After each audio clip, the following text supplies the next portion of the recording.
Hi good morning. നമ്മൾ കുറച്ചായി നമ്മുടെ ലൈവ്സ് ഒന്ന് പൗസ് ചെയ്ത് വെച്ചിട്ട് നമ്മൾ വീണ്ടും അത് റീസ്റ്റാർട്ട് ചെയ്യാണ്. കുറച്ച് തിരക്കിലായിരുന്നു. പിന്നെ മാർക്കറ്റിന്റെ കുറച്ച് കണ്ടീഷൻസ് കാര്യങ്ങളും നമുക്ക് അത്ര ഫേവർ ഇല്ലാത്തതുകൊണ്ടാണ് നമ്മൾ അത് ചെയ്യാണ്ടിരുന്നത്. ഓക്കെ. പിന്നെ നമ്മൾ ലൈവ് അപ്ലോഡ് ചെയ്യാണ്ട് നമ്മൾ live videos live trading sessions നമ്മൾ കണ്ടക്ട് ചെയ്തിട്ടുണ്ടായിരുന്നു. അപ്പൊ അങ്ങനെ വരുന്ന ടൈമിൽ എല്ലാവരും ലൈവിൽ ഉള്ളതുകൊണ്ടാണ് നമ്മളത് ഒരു റെക്കോർഡ് ചെയ്തിട്ട് പിന്നെ അത് എന്ത് ചെയ്യാതിരുന്നത്, അപ്ലോഡ് ചെയ്യാണ്ടിരുന്നത്. ഓക്കെ. അപ്പോൾ ആസ് യൂഷ്വൽ നമ്മൾ വീണ്ടും എന്ത് ചെയ്യാണ്, നമ്മളത് റീസ്റ്റാർട്ട് ചെയ്യാണ് നമ്മുടെ സെഷൻസുകൾ. അപ്പോൾ മേ ബി മാർക്കറ്റിൽ നല്ല ഓപ്പർച്യൂണിറ്റീസ് ഇല്ലാത്തതുകൊണ്ടാണ് ചില ഡേയ്സിൽ ഞാൻ ഡെലിബറേറ്റ്ലി എന്ത് ചെയ്യുന്നത്, അത് ചെയ്യാണ്ടിരിക്കുന്നത് അല്ലെങ്കിൽ അപ്ലോഡ് ചെയ്യാണ്ടിരിക്കുന്നത്. ഓക്കെ. നമുക്ക് പതിയെ നോക്കാം, മാർക്കറ്റിന്റെ കൂടെ നമ്മൾ ട്രാവൽ ചെയ്ത് നോക്കാം. ട്രേഡ്സ് ഉണ്ടെന്നുണ്ടെങ്കിൽ ട്രേഡ്സ് എടുക്കാം, ഇല്ലാന്നുണ്ടെങ്കിൽ നമുക്ക് എന്ത് ചെയ്യാം, അത് നെഗ്ലക്ട് ചെയ്യാം, ട്രേഡ് ഒഴിവാക്കിയിട്ട് എന്ത് ചെയ്യാം, ഒന്ന് ഫ്രീ ആയിട്ട് എന്ത് ചെയ്യാം, ഇരിക്കാം എന്നുള്ളതാണ്. ഓക്കെ. അപ്പൊ നമുക്ക് ചാർട്ടിലോട്ട് വരാം. നമ്മൾ ഗോൾഡ് ആണ് നോക്കുന്നത്. അപ്പോൾ ഗോൾഡൊക്കെ വാറ് കാര്യങ്ങൾ നടത്തുന്നതുകൊണ്ട് തന്നെ അത്യാവശ്യം വളട്ടൈലാണ്. നമ്മൾ വിചാരിച്ച പോലെ ഒന്നല്ല, മാനിപ്പുലേഷൻസ് കാര്യങ്ങളൊക്കെ നല്ല രീതിയിൽ നടക്കുന്നുണ്ട്. കാരണം വാർ ആവുന്ന ടൈമിൽ നമുക്കറിയാം ഗോൾഡ് ഒക്കെ ഏറ്റവും സേഫസ്റ്റ് അസറ്റ് ആയിട്ട് ആളുകൾ ഇൻവെസ്റ്റ്മെന്റ് നടത്തിയിട്ട് പമ്പ് ചെയ്യാണ് ചെയ്യേണ്ടത്. പക്ഷെ ഇപ്പോഴത്തെ ഒരു സെനാരിയോ നോക്കുകയാണെങ്കിൽ നല്ല രീതിയിൽ ഫാൾ ആണ് വന്നത് അല്ലേ. നല്ല രീതിയിൽ ഫാള് വന്നിട്ടുണ്ട്. അത്യാവശ്യം നല്ല പോയിന്റ്സുകൾ ഫാള് വന്നിട്ടുണ്ട്. അപ്പോൾ ഇതിന്റെ ബാക്കിൽ ഒരുപാട് റീസൺസ് കാര്യങ്ങളുണ്ട്, മാനിപ്പുലേഷൻസ് കാര്യങ്ങളുണ്ട്, എഡ്ജ് ഫണ്ടേഴ്സിന്റെ ബൾക്ക് സെൽ ഓഫ് നടക്കുന്നുണ്ട്. അപ്പൊ അങ്ങനെ പല കാര്യങ്ങളും ഇതിന്റെ അഫക്ട് ചെയ്യുന്നുണ്ട്. പക്ഷെ ആസ് എ ട്രേഡർ നമ്മൾ ഇതൊന്നും നോക്കണ്ട. മാർക്കറ്റ് ഇപ്പൊ എന്ത് സംഭവിക്കും എന്നുള്ളത് നമ്മൾ നോക്കുക. അത് ബേസ് ചെയ്തിട്ട് എന്ത് ചെയ്യാം, നമ്മൾ ട്രേഡ്സ് എടുക്കുക എന്നുള്ളതാണ്. ഓക്കെ. അപ്പൊ നോക്കുന്ന ടൈമിൽ ഡൗൺ സൈഡിലാണ് മാർക്കറ്റ് നിൽക്കുന്നത്. ലാസ്റ്റ് ഉണ്ടാക്കിയ ബ്രേക്ക് ഓഫ് സ്ട്രക്ചർ 15 മിനിറ്റിന്റെ ട്രെൻഡ് നോക്കുകയാണെങ്കിൽ ബ്രേക്ക് ഓഫ് സ്ട്രക്ചർ, ലാസ്റ്റ് ഉണ്ടാക്കിയ ലോ പോയിന്റ്, ലാസ്റ്റ് ഉണ്ടാക്കിയ ഹൈ പോയിന്റ്, ഇതാണ് ട്രേഡിംഗ് റേഞ്ച് എന്ന് പറഞ്ഞു കഴിഞ്ഞാൽ. അപ്പൊ സെൽ സൈഡ് എൻട്രീസ് തന്നെയാണ് നമ്മൾ എന്ത് ചെയ്യുന്നത്, കൂടുതലായിട്ട് ഫോക്കസ് ചെയ്യുന്നത്. മാർക്കറ്റ് ഓൾറെഡി എന്ത് ചെയ്തിട്ടുണ്ട്, പ്രീമിയത്തിലോട്ട് എത്തിയിട്ടുണ്ട്. അപ്പൊ ഈ പ്രീമിയത്തിൽ നിന്ന് മാർക്കറ്റിൽ ഒരു ഫാളാണ് നമ്മൾ എന്ത് ചെയ്യുന്നത്, എക്സ്പെക്ട് ചെയ്യുന്നത്. ഓക്കെ. പിന്നെ ഇവിടെ നിന്നൊക്കെ ചെറിയ കൗണ്ടർ ബൈ എടുത്ത് പോവുക എന്നുള്ളത് മാത്രമേ അവിടെ നമുക്ക് നോക്കാൻ പറ്റുള്ളൂ. പക്ഷെ അതിനൊന്നും ലിക്വിഡിറ്റീസ് കാര്യങ്ങളൊന്നും ഇല്ലാത്തതുകൊണ്ട് പിന്നെ എന്ത് ചെയ്യണ്ട, അതിന്റെ ബാക്കിലൊന്നും വല്ലാണ്ട് നിൽക്കേണ്ട. നമുക്കൊരു നല്ല സെൽ സൈഡ് എൻട്രി എവിടെയാന്നുള്ളത് എന്ത് ചെയ്യാം, നോക്കാം. അപ്പൊ ലോവർ ടൈം ഫ്രെയിം നോക്കുന്ന ടൈമിൽ കുറച്ച് കൺഫ്യൂസിങ് ആണ്. അപ്പൊ നമുക്ക് വലിയ ടൈം ഫ്രെയിംസിലൊക്കെ നോക്കാം നല്ല പോയിന്റ്സുകളൊക്കെ എവിടെ ഉള്ളത് എന്നുള്ളത്. നോക്കുന്ന ടൈമിൽ നമുക്കറിയാം ഈ ഒരു ഏരിയ അല്ലെ, കുഴപ്പമില്ലാത്തൊരു ഏരിയ ആണ്. ഇവിടെ പിന്നെ കണ്ടിന്യൂഷൻ ആർ ബീസ് ആണ് ഉള്ളത്. ഓരോ ക്യാൻഡിൽസും ആർ ബീസ് ആണ്. അപ്പൊ ഈ ഒരു ഏരിയ കുഴപ്പമില്ല, ഇൻവാലിഡ് ആയിട്ടുള്ള ഏരിയ ആണ്. ഇവിടെ ഈ ഒരു കണ്ടിന്യൂഷൻ ആർ ബി നമുക്ക് എന്ത് ചെയ്യാം, നോക്കാം. Continuation R B. ഓക്കെ. ഈ ഒരു ഒ ബി ഓൾറെഡി എന്താണ് മിറ്റിഗേറ്റഡ് ആണ്, ഈ ആർ ബി മിറ്റിഗേറ്റഡ് ആണ്. പിന്നെ ഒരു കണ്ടിന്യൂഷൻ ആർ ബി ആയിട്ട് ഇതാണ് നിൽക്കുന്നത്. അത് കഴിഞ്ഞാൽ പിന്നെ ഇവിടെയാണ് നിൽക്കുന്നത്, ഏറ്റവും നിയറസ്റ്റ് ആയിട്ടുള്ള രണ്ട് പോയിന്റ്സുകൾ ഉണ്ട്. ദെൻ 1 അവറിലോട്ടൊക്കെ വരുന്ന ടൈമിൽ 1 അവറിൽ കുറച്ചുകൂടി സ്ട്രോങ് ഏരിയ എന്ന് പറയുന്നത് നമുക്ക് നോക്കാം. ഈ ഒരു ഏരിയ ആണ് കുറച്ചുകൂടി സ്ട്രോങ് ആയിട്ട് നിൽക്കുന്നത്, എഫ് ഇ ജി ഉള്ള ഈ ഒരു ഏരിയ. അതിനെ റിഫൈൻ ചെയ്ത് 50 മിനിറ്റിലോട്ട് വരുന്ന ടൈമിൽ ഈ ഒരു ഏരിയനെ നമുക്ക് എന്ത് ചെയ്യാം, നോക്കാം. അപ്പോൾ നമ്മൾ ഇവിടെ നിന്നൊന്നും ഡയറക്റ്റ് എൻട്രി കയറുന്നില്ല, നമ്മൾ കൺഫർമേഷൻസ് നോക്കിയിട്ടുള്ള എൻട്രീസ് കയറുന്നുള്ളൂ. അപ്പൊ ഈ രണ്ട് ഏരിയാസ് നമ്മൾ മാർക്ക് ചെയ്ത് വെക്കാം. വൺസ് ഇവിടെ തട്ടി മാർക്കറ്റ് റിയാക്ഷൻ തരുന്നുണ്ട് എന്നുണ്ടെങ്കിൽ 50 മിനിറ്റിലോ അല്ലെങ്കിൽ 5 മിനിറ്റിലൊക്കെ നമുക്കൊരു ഏരിയ ഓഫ് ഇൻട്രസ്റ്റ് ഫോം ആവുന്നുണ്ട് എന്നുണ്ടെങ്കിൽ മാത്രം എന്ത് ചെയ്യാം, ഇവിടുന്നൊക്കെ നമുക്കൊരു ട്രേഡ്സ് നോക്കാം. ഇവിടുന്ന് മാർക്കറ്റ് ഇത് തട്ടി ഏരിയ ഓഫ് ഇൻട്രസ്റ്റ് തരാണെന്നുണ്ടെങ്കിൽ ഇവിടുന്ന് നമുക്ക് എന്ത് ചെയ്യാം, സെല്ല് നോക്കാം. ഇവിടുന്ന് തന്നില്ല, പകരം നമുക്ക് മുകളിൽ നിന്നാണ് തരുന്നതെന്നുണ്ടെങ്കിൽ ഇവിടെ ടച്ച് ചെയ്ത് മാർക്കറ്റിൽ എന്ത് ചെയ്തു, ഇവിടെ ഒരു ഏരിയ ഓഫ് ഇൻട്രസ്റ്റ് ഒക്കെ ഫോം ആയി കഴിഞ്ഞാൽ ഇതിന്റെ ബേസിൽ എന്ത് ചെയ്യാം, സെല്ല് നോക്കാം.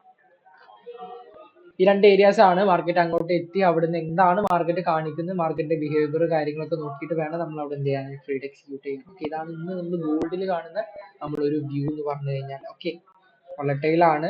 അപ്പൊ അതിൻ്റെതായുള്ള രീതിയിൽ റിസ്ക് മാനേജ് ചെയ്ത് മാർക്കറ്റിന്റെ കൂടെ നിന്ന് മാർക്കറ്റ് എന്താന്നുള്ള മാർക്കറ്റിന്റെ പൾസ് അറിഞ്ഞിട്ട് വേണം നമ്മൾ അത് ചെയ്യാൻ വേണ്ടിയിട്ട്. Okay. Then G B P U S T അല്ലെ, G B P U S T നോക്കുകയാണെന്നുണ്ടെങ്കിൽ ഡൗൺ സൈഡിലാണ് നിൽക്കുന്നത്. മാർക്കറ്റ് ഒരു ഏരിയ ഒക്കെ എടുത്തിട്ട് എന്ത് ചെയ്യാണ്, താഴത്തോട്ട് വരികയാണ്. 4 അവർ നോക്കുന്ന ടൈമിൽ 1 അവർ നോക്കുന്ന ടൈമിൽ മാർക്കറ്റ് എന്തിലാണ്, അപ്സൈഡ് ഇൻഡിക്കേഷൻ ആണ് കാണിക്കുന്നത്. 50 മിനിറ്റ്സ് നോക്കുകയാണെന്നുണ്ടെങ്കിലും അപ്സൈഡ് ആണ് അല്ലെ. ലാസ്റ്റ് ഇവിടുന്ന് ഒരു ചേഞ്ച് ഓഫ് ക്യാരക്ടർ വന്നതാണ് അല്ലെ. പിന്നെ മാർക്കറ്റ് ഈ റേഞ്ചിനടുത്ത് താഴെ വരെ വന്നു, എക്സ്ട്രീം വരെ വന്നു, ഇവിടുന്ന് വീണ്ടും എന്ത് ചെയ്തു, പമ്പ് ചെയ്ത് പോയി. ഇനി ഇവിടുന്ന് വീണ്ടും എന്ത് ചെയ്യാൻ ചാൻസ് ഉണ്ട്, പമ്പ് ചെയ്ത് പോകാൻ ചാൻസ് ഉണ്ട് അല്ലെ. അപ്പൊ ഇവിടെ നമുക്കറിയാം അത്യാവശ്യം ലിക്വിഡിറ്റീസും എന്ത് ചെയ്തിട്ടുണ്ട്, മാർക്കറ്റിൽ ഫോം ചെയ്തിട്ടുണ്ട് അല്ലെ. ഇങ്ങനത്തെ കുറച്ച് ലിക്വിഡിറ്റീസും ഇവിടെ ഫോം ചെയ്തിട്ടുണ്ട്. സോ ഇതൊക്കെ ക്ലിയർ ചെയ്ത് ഞാൻ ഇവിടെ നോക്കുന്നത് 4 അവറിന്റെ ഈ ഒരു ഏരിയ ആണ്. അതാണ് കുറച്ച് നല്ലൊരു ഏരിയ ആയിട്ട് തോന്നുന്നു. 4 അവറിന്റെ ഈ ഒരു ഒ ബി അല്ലെ, മാർക്കറ്റ് ഇവിടേക്ക് വരികയാണെങ്കിൽ ഇവിടെ നമുക്ക് എന്ത് ചെയ്യാം, ഒരു buying opportunity G B P U S ടിയിൽ നോക്കാം. കുഴപ്പമില്ല. 50 മിനിറ്റ്സ് ഒക്കെ നോക്കുന്ന ടൈമിൽ അത്യാവശ്യം ലിക്വിഡിറ്റീസ് ഉണ്ട്. ഇതൊക്കെ ക്ലിയർ ചെയ്ത് ഈ ഒരു പോയിന്റ് എടുത്ത് മാർക്കറ്റ് പോകാനുള്ള ചാൻസ് ഉണ്ട്. ഇവിടെ നമുക്ക് എന്ത് ചെയ്യാം, ഒരു ബൈയിങ് പെർസ്പെക്റ്റീവിൽ നോക്കാം. 10 പോയിന്റ് ഒക്കെ നമുക്ക് എസ് വെക്കാം. ദെൻ 10 പോയിന്റ് ഒക്കെ എസ് വെക്കാം. 1:3 ഒക്കെ എന്ത് ചെയ്താൽ മതി, എടുത്താൽ മതി. വലിയ റിവാർഡ് വെക്കണം എന്നുണ്ടെങ്കിൽ നിങ്ങൾക്ക് എന്ത് ചെയ്യാം, ഇങ്ങോട്ടും വെച്ചു കൊടുക്കാം. 1:3 ആണ് എപ്പോഴും നമുക്ക് സേഫ്.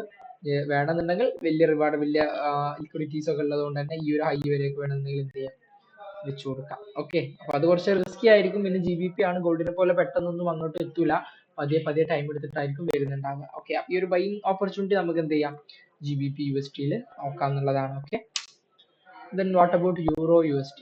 USD നോക്കുന്ന ടൈമിലും നമുക്ക് മാർക്കറ്റിൽ അറിയാം അപ് ട്രെൻഡിലാണ് മാർക്കറ്റ് നിൽക്കുന്നത്. ലാസ്റ്റ് ഉണ്ടാക്കിയ ബ്രേക്ക് ഓഫ് സ്ട്രക്ചർ അല്ലെ. ട്രേഡിംഗ് റേഞ്ച് എന്ന് പറഞ്ഞു കഴിഞ്ഞാൽ നമുക്ക് ഈ ഒരു swing high to swing low ആണ്.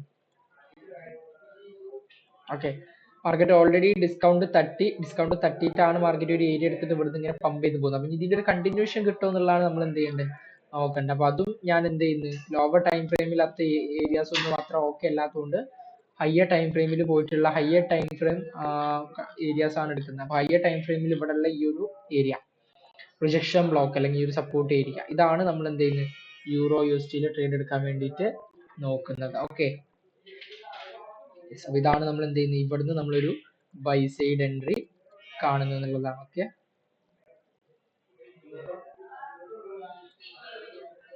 ഇവിടെ നമുക്കൊരു ബൈ സൈഡ് എൻട്രി നോക്കാം. അതും 10 പോയിന്റ് ഒക്കെ എസ് വെക്കാം.